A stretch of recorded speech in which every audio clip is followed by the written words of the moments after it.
Erding, son meilleur buteur, et on sait que Sochaux avec Erding en attaque, c'est une équipe beaucoup plus performante, et un début de match dominé par les Sochaliens qui se trouvent les yeux fermés, un jeu fluide à une touche de balle avec l'accélération ici de Maurice Bellé. Il est passé, le centre, Erding, la passe en retrait pour Isabé et l'ouverture du score pour Sochaux dès la 14e minute de jeu. Un jeu fluide avec ici la différence faite par Maurice Bellé, puis ensuite le sang-froid d'Erding qui aperçoit Isabé en retrait pour son 3e but de la saison. Une occasion, un but, entame de match parfaite pour le 19e de la Ligue 1 et le Racing Club de Strasbourg déjà en difficulté. Strasbourg qui a toujours perdu cette saison à la Méno après avoir encaissé le premier but.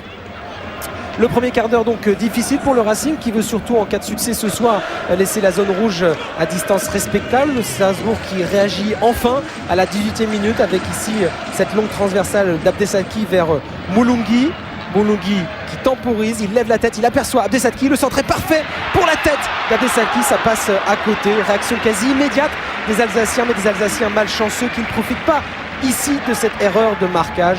Abdesaki qui n'a toujours pas marqué en championnat cette saison, pourtant en très bonne position. Strasbourg a du mal, gêné aussi par la position inédite de Perkis en milieu récupérateur, auteur d'un très bon match. Attention tout de même à Moulungi, titulaire pour la première fois depuis 2 mois et demi, mais regardez, on a du mal à se trouver en attaque côté strasbourgeois malgré Alvaro Santos ou encore Moulenga.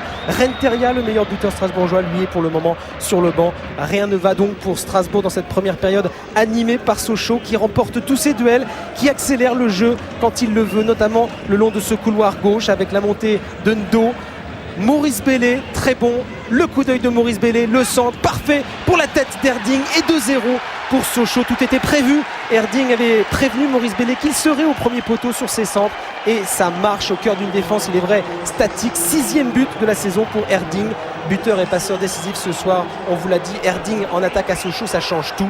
37e minute, le break est fait pour les Sochaliens. Sochaux qui retrouve cette efficacité offensive qui lui avait si souvent fait défaut cette saison. Coup franc ensuite pour Strasbourg, coup franc tiré par Dos Santos, ça frôle la transversale. Quelques réactions strasbourgeoises par intermittence, par un milieu de terrain, ici par un défenseur, mais c'est tout pour le Racing dans cette première période.